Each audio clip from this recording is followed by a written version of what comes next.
continuando com o nosso assunto proteínas. Agora a gente vai falar um pouquinho nessa nossa terceira videoaula sobre a função das proteínas e as enzimas. Então, a função da proteína são várias, obviamente, porque a gente tem muitas proteínas no nosso corpo. Então, são importantes tanto na estrutura das células quanto no funcionamento.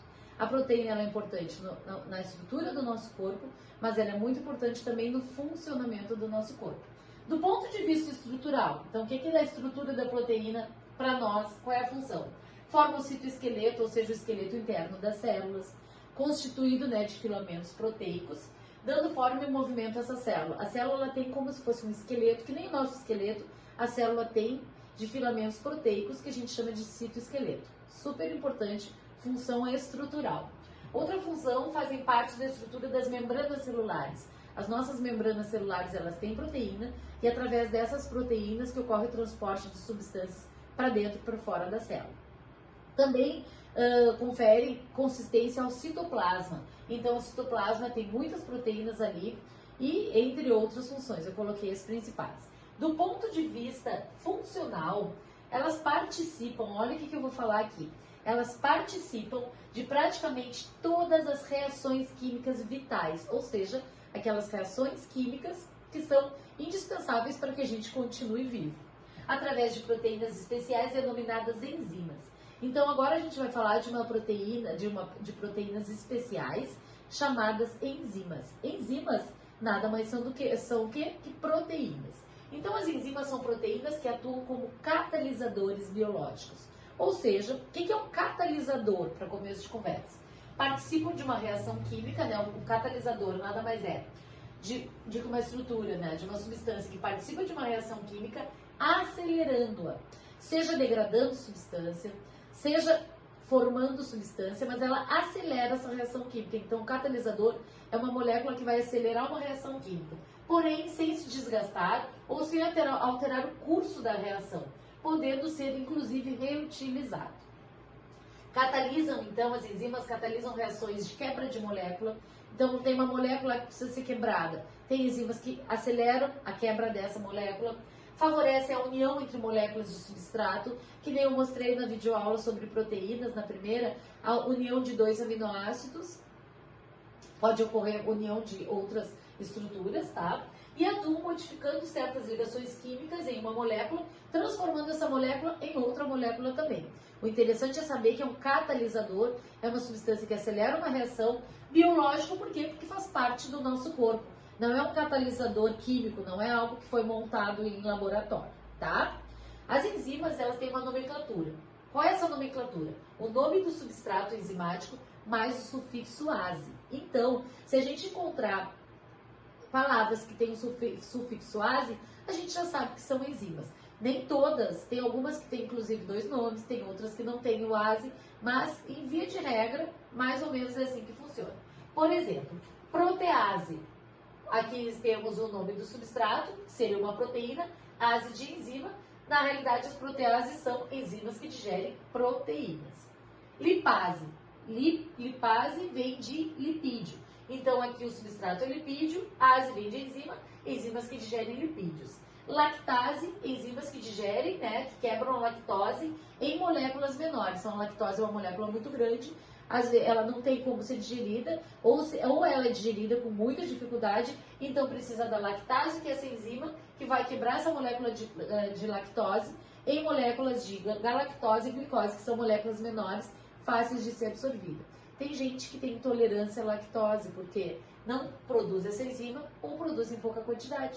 Então, tem muita flatulência, dor no estômago na hora de comer coisas que tem a lactose ou derivados, E, às vezes, aí a gente chama que essa pessoa tem intolerância, Amilase salivar. A amilase salivar, ela é conhecida como pitialina. Então, tá aí uma enzima que tem um nome diferente também.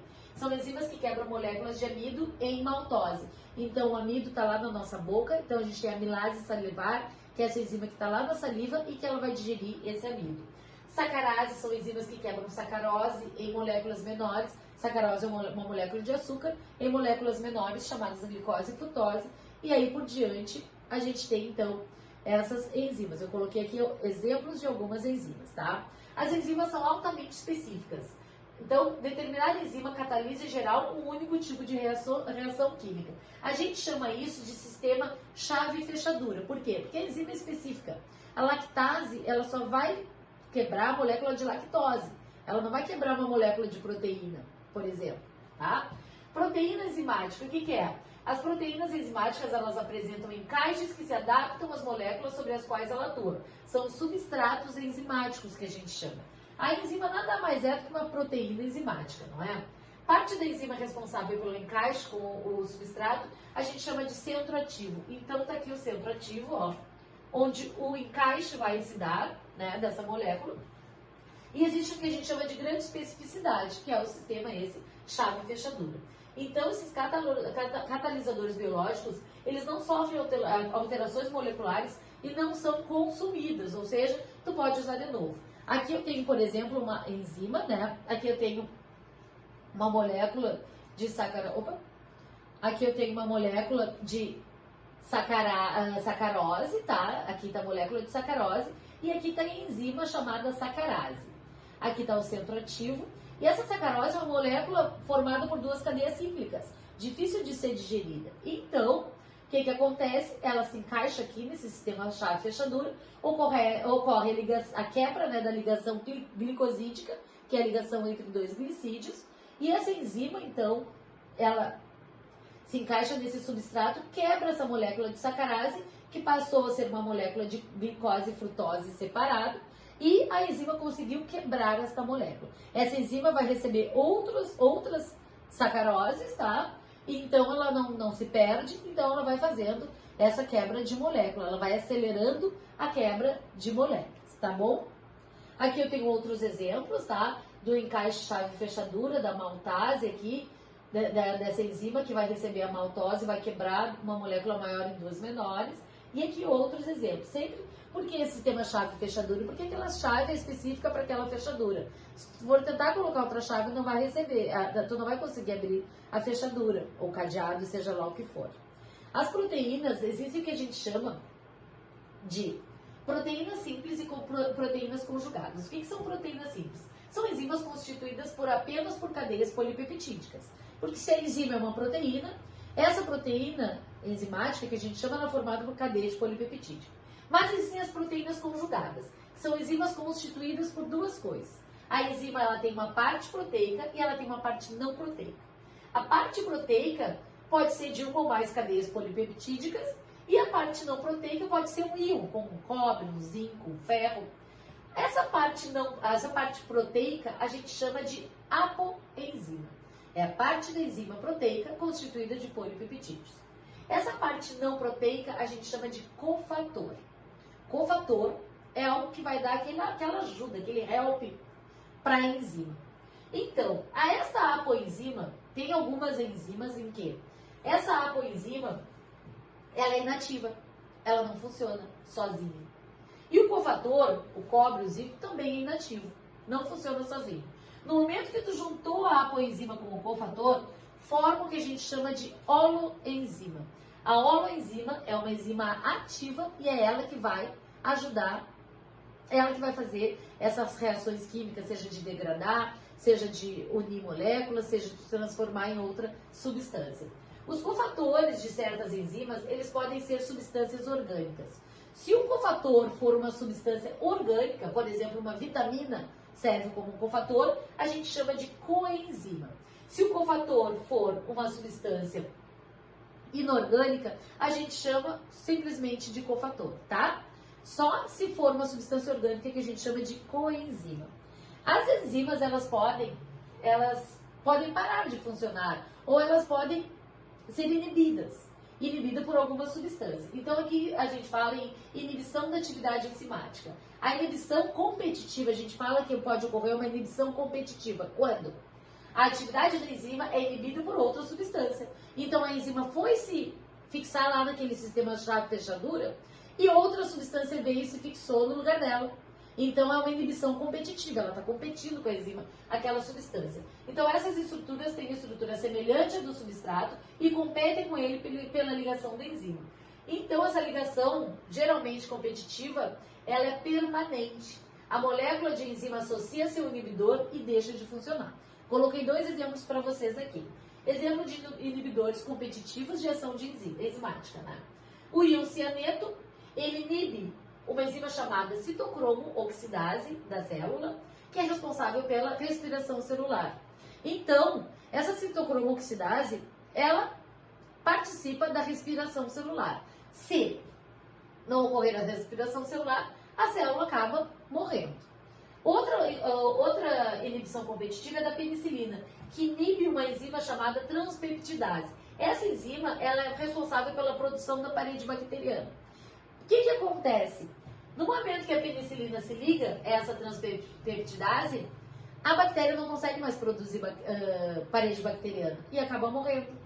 Por isso que a penicilina é tão importante. A penicilina é responsável por matar as bactérias. Ela mata através dessa inibição competitiva. Então, essa inibição competitiva nem sempre é uma coisa ruim. Às vezes, para nós, por exemplo, na utilização desse medicamento, a penicilina é ótimo. Por quê? Porque ela não deixa com que a bactéria se prolifere no nosso corpo e acaba matando as bactérias. As enzimas também têm fatores que afetam a atividade enzimática. Por exemplo, temperatura e pH. A temperatura, então, cada enzima atua melhor em uma faixa de temperatura característica, chamada de temperatura ótima. Nem sempre o que é bom para um é bom para o outro, não é verdade? Então, a velocidade da reação catalisada é máxima e não ocorre a desnaturação. Nós vamos falar depois o que é desnaturação. A gente já falou na videoaula passada e eu vou fazer uma experiência sobre desnaturação e que a proteína ela perde a configuração original dela. Então, eu sempre falo na temperatura ótima, por quê? Porque a maioria das enzimas humanas, por exemplo, do nosso corpo, elas atuam em 37 graus Celsius.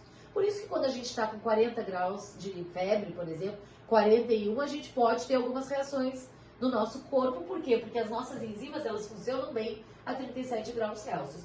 Mas tem enzimas que funcionam, por exemplo, de bactérias, de fontes termais, que funcionam a 80 graus Celsius. Então, a temperatura ótima depende do ser vivo em que a enzima está atuando. Vocês entendem isso? Da mesma forma, o pH. O grau de acidez do meio, né? O que é o pH? O grau de acidez do meio, né? Em que a enzima vai atuar. O pH também tem um pH ótimo. Por exemplo, a maioria das enzimas do nosso corpo, e a maioria das enzimas de uma maneira geral, o pH ideal é o pH 7, que é o próximo do neutro.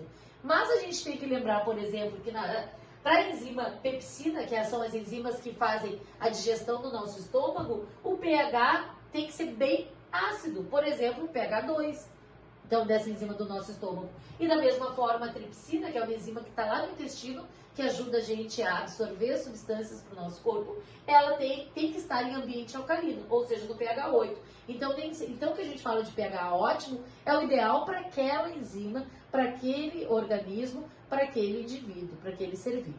Tá bom, gente? Entenderam isso que eu falei? Aqui eu coloquei alguns alimentos, né, ricos em proteínas. A gente pensa que, olhando essa foto aqui, que as proteínas só estão presentes, só existem proteínas de origem animal, mas também existem as proteínas de origem vegetal. Tem uma imagem que eu botei ali do Popeye, por quê? Porque o Popeye comia muito espinafre. O espinafre ele tem 49% de proteína, né? Então aqui eu coloquei outros exemplos para vocês olharem depois com calma em casa. Espero que vocês tenham entendido. Então agora nós vamos fazer uma experiência sobre o que é o processo de desnaturação. Até daqui a pouquinho.